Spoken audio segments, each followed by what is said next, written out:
با درود، آریو هستم. به کانال آریوتک خوش اومدین. تو این ویدیو خیلی کوتاه میخوام یاد بگیریم چطور میتونیم قرارداد موبیل فونکمون رو با شرکت اوتسوا یا همون اوتو کندگون کنیم یا قرارداد DSL مون اینترنتمون رو با این شرکت کندگون کنیم. خیلی خیلی ساده است. بریم با هم ببینیم به چه صورته.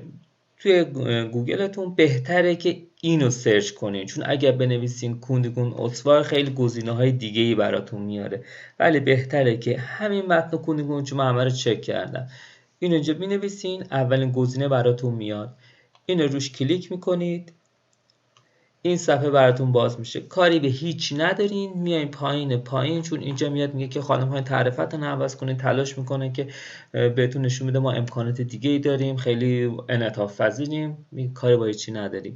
اینجا میگه اگر شما میخواین لوگین کنین، اونجا تعرفتون رو عوض کنین یا اونجا کندگون کنین، اینجا کلیک کنین، کاری با این نداریم. میگه اگه میخواین زنگ بزنین، تلفنی کندگون کنین، امکانش هست که اینا تلاش میکنن شما رو متقاعد کنن که بمونی، آنکبوت مختلف میدن، با اینم کاری نداریم. ما میگیم آقا میخوایم اصلا کندگونمون، فسخ قراردادمون، لغومون رو با نامه انجام بدیم.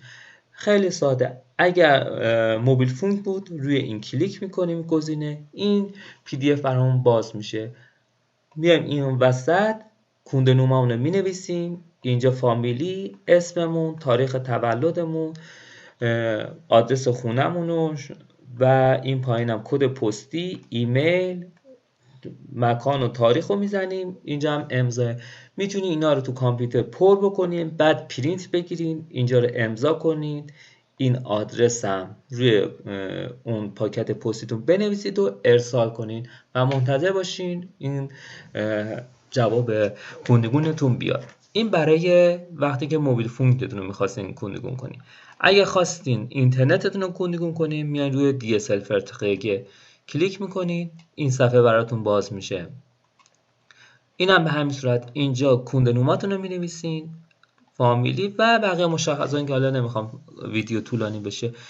خواستین اینجا پر میکنین، خواستین همین صفحه رو فقط پرینت میگیرین، با دستی هم میتونین پر بکنید، امضا کنین، تو پاکت پستی میذارین، این آدرس هم رو پاکت مینویسین و ارسال میکنین. به همین سادگی دیگه نه کسی بهتون زنگ میزنه، نه کسی باهاتون کاری داره. اگرم زنگ زدم شما میگید نه من همون کندگون میخوام، که بعد 2-3 روز شاید حالا بیشتر براتون پست میشه کندگونتون. امیدوارم از ویدیو خیلی کوتاه لذت برده باشین.